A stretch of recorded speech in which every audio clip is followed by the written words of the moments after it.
Zgodnie ze słowami Cavemana z poprzedniego odcinka, zmiana klimatu jest wyjątkowo widoczna tego roku. Pogoda na rajskiej wyspie zrobiła się deszczowa, a prognozy na aplikacjach były o kant potłuc. Bez ciśnienia mamy czas i w ogóle dobrze dla nas zaznać trochę cienia i spadku temperatury. Tylko mieszkańcy zadziwieni i zasmuceni zmianą pogody. W piątek wstaliśmy z samego rana, zjedliśmy szybkie śniadanie w porcie i wsiedliśmy na tak zwany speedboat. Faktycznie, byłam pod wrażeniem szybkości tej łodzi, czasem serce zabiło mi mocniej, gdy wybijaliśmy się w powietrze na kolejnej fali przy tych prędkościach i tej pogodzie. Szczęśliwie po 45 minutach dobiliśmy do brzegu Belize City. Każdy, kto wspominał mi o tym mieście, przestrzegał, od mojej szefowej z pracy jeszcze przed wyjazdem, po lokalnego mieszkańca już tu na miejscu. Po wyjściu z łodzi odmówiliśmy taksówki i dziarsko ruszyliśmy z portu do oddalonego 15 minut spacerem dworca autobusowego. Nie mam nic nagranego z tego miasta. Po pierwsze, ponieważ za bardzo padało, by wyciągać telefon, a po drugie, spieszyliśmy się na autobus. Po trzecie, czułam, że bardzo łatwo w tym mieście nagrać coś, czego nagrywać się nie powinno. Zakupiliśmy 2 bilety po $10 belizyjskich i wsiedliśmy do pierwszego mojego szkolnego autobusu przerobionego na transport międzymiastowy.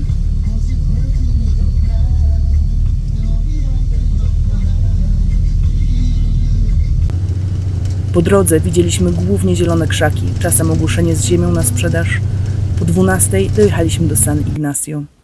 Po zrzuceniu plecaków w pokoju poszliśmy na jedzenie do najbliższej knajpy z dobrymi opiniami. Okazało się, że hinduskie. To kolejne miasto w Belize, gdzie obserwujemy rozkwit chińskich biznesów. Również w San Ignacio potwierdzamy z lokalnymi mieszkańcami, że Chińczycy wykupują ziemię i budynki, otwierają sklepy i hotele. Miejscowych na takie inwestycje nie stać, a tu nawet nie trzeba mieć rezydentury, by kupować domy. W San Ignacio są również Hindusi inwestujący w biznesy, takie jak restauracja, do której poszliśmy. Zaczęliśmy się zastanawiać, co robić w tym mieście. Okazało się, że mamy wiele opcji. Tomek chciał zobaczyć ruiny Majów, ja spróbować jazdy konno. I tak oto połączyliśmy ten plan w jedno. Wykupiliśmy wycieczkę na 7 rano następnego dnia. Konno do ruin Majów. Wyszłam bardzo wcześnie rano. Ale kurczę, jesteśmy w miasteczku i ptaki tak to śpiewają, że wyszłam trochę wam to nagrać. A jak wyszłam, to po prostu drze się kogut.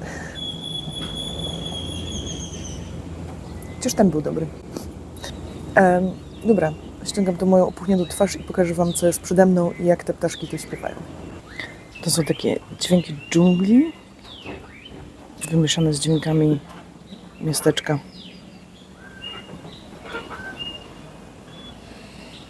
I trochę wsi też. Bo tutaj na dole, gdzieś tutaj mieszkają też kury. Tu kury, tam tropikalne ptaki. Tam szczekają, bawią się pieski pod tymi schodami. Teraz się schowały. A jestem taka spuchnięta, bo nie wyspanie, bo przecież kiedyś, wiecie, oprócz podróży, te filmiki, napisy, to wszystko trzeba wrzucać, montować, robić. Zrobię to wieczorami. No i ten klimat jest taki, jakoś się nie wysypiam, bo tu każde trzaśnięcie drzwiami, każde nawet to teraz podejrzewam, że słychać w tym pokoju na maksa, więc no, dobra, wróćmy do ptaków i do widoków na miasteczko rano.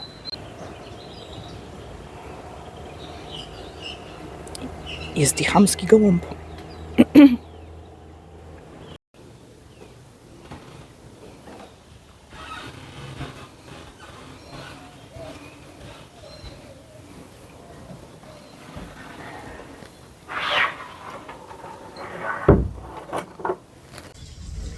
Więc tak, ja chciałam powiedzieć konno, Tomek chciał zobaczyć ruiny Majów. Pomyśleliśmy, trzeba to połączyć.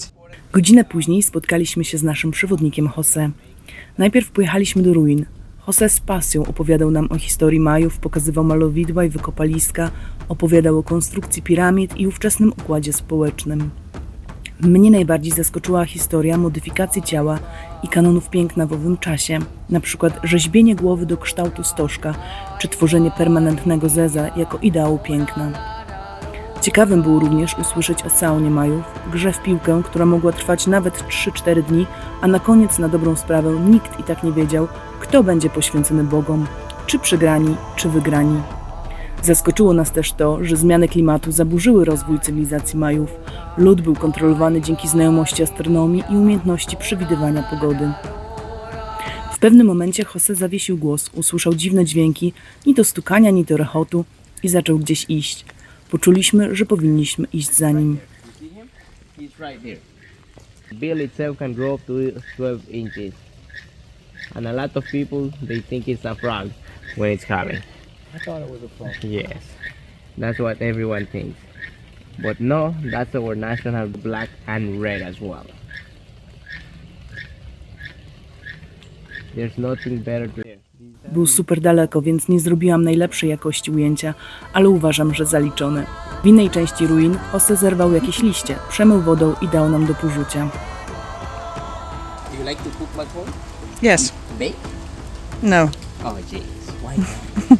No, just in the case is, you know, a lot of people like to bake and they would add this to your pumpkin pie. Smell this? Ooh, nice. So what I need you to do, I'm gonna pour some water and just rinse this out. And then I need you to grab a small piece of this leaf and then both of you chew that. Like with your front teeth, a small piece, you chew it for 30 seconds, then you spit it out. I will just let him do that and I will just film him, okay? And you should try it.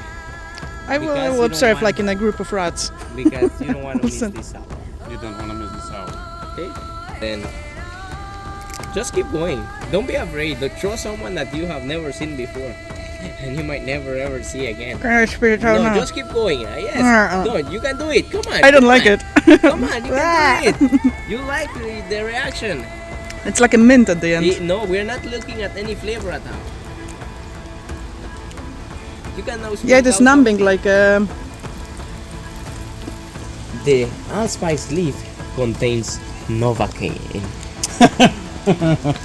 And that's the reason why the numbness in your mouth. Co mają? What's Nowokainem. You What go is to that? the dentist and that's what they're gonna give you. To numb your mouth. This is something natural. Jose zaczął opowiadać dalej, a nas zaciekawiły schody, skonstruowane tak, by ludzie, by dostać się do siedzącego na górze władcy, musieli iść na czworaka, jak zwierzęta.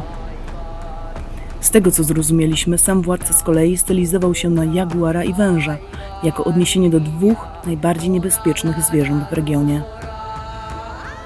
Po wysłuchaniu kolejnych ciekawostek na temat życia i zwyczajów Majów, znów usłyszeliśmy dziwne dźwięki.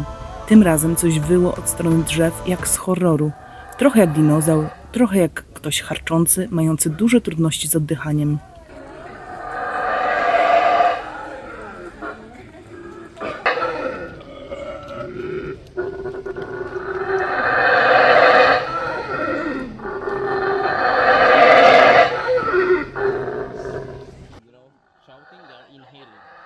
Okazało się, że to howler monkey, czyli wyjec. Małpa charakterystyczna dla Ameryki Centralnej. Samiec swoim wyciem oznacza teren, wkrótce reszta jego rodziny, zazwyczaj około 10 osobników, do niego dołączy.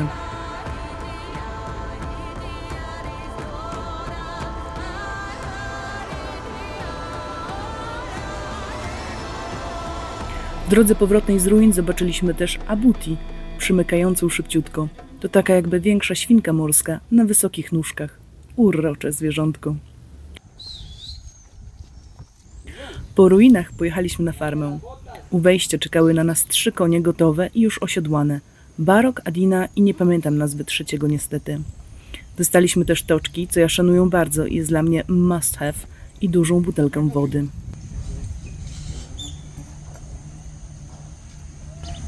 So between two of you, I need you to tell me who's the toughest.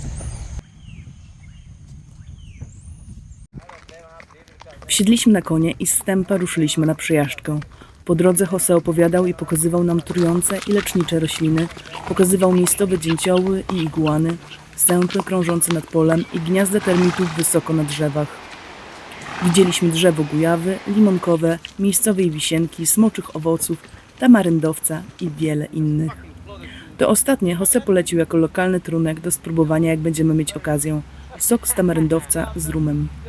Co jakiś czas ostrzegał również, byśmy uważali i przekierowali konie tak, by nie otrzeć się o blackwood, czy drzewo wyjątkowo toksyczne.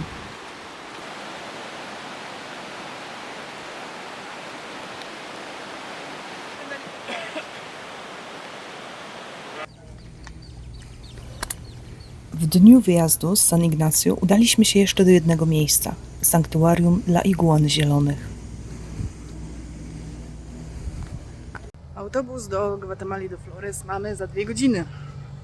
Ale musieliśmy się wyczekinować w hotelu. Za zabicie czasu idziemy pod mega górę. A tak naprawdę to na szczycie powinien być konserwatorium iguan zielonych. Do konserwatorium iguan wchodzi się przez bardzo burżujski hotel. Ale dziś jest tak parno, że po prostu można ciuchy wyrzymać. Totalnie. Płyniemy. Zupełnie jest jakby ktoś wodą oblał. Masakra. Iguany znajdujące się w tym sanktuarium są uratowane od ludzkiego okrucieństwa. Wiele z nich nie ma niektórych kończyn lub doznało obrażeń głowy po na przykład obrzuceniu kamieniami przez dzieci. Iguany są zagrożone również dlatego, że ludzie często na nie polują, ale tylko na samice i to w dodatku dla kłusowników najsmaczniejsze są samice ciężarne. Jest to główna przyczyna, dla której iguan jest coraz mniej. Aby zwiększyć ich populację, pracownicy tego sanktuarium zapewniają warunki do ich bezpiecznego rozmnażania, a nowonarodzone osobniki, gdy osiągną odpowiedni wiek, są wypuszczane na wolność. This is able to detect any light. It's a pineal gland. It's a little light shadow movement receptor. It will detect any predator flying on top of their head. Okay. The iguana, it's a cool-blooded reptile. They need to collect plenty of heat, and then they'll start to become more active. Now she wants to climb up on you. Yeah. They like to collect your body heat. The more heat they collect, the more active they're going to start to behave. It looks like a snake. It's to confuse predators, to intimidate predators. But if you touch back here, it's very sharp. If you go upwards, you can feel how sharp that feels. Yeah, go ahead. Go ahead and come. So this is all you have to do. The iguana will simply just perch on your hand like this. Don't bend your hand. Never bend your hand. Never bend. Because when you do this, they will start to climb up on you. The more higher they are, the more secure they feel. It's very good. See there. She's a bit cold. Yeah, she's a cool-blooded reptile. So they're cool-blooded reptiles. No czyli tak będziemy mieli psa, w sensie. Nie będziemy mieli psa. Jak co iguana.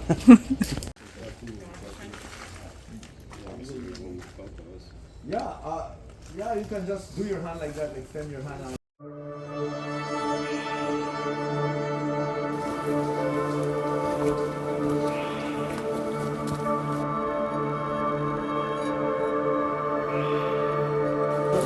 Dobra, znalazłam tutaj w drzewie taką dziurkę.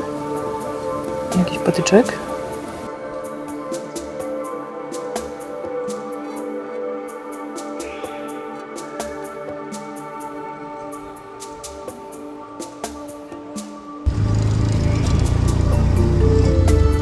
Muszę przyznać, że jest coś w tej Gwatemali takiego, co mnie bardzo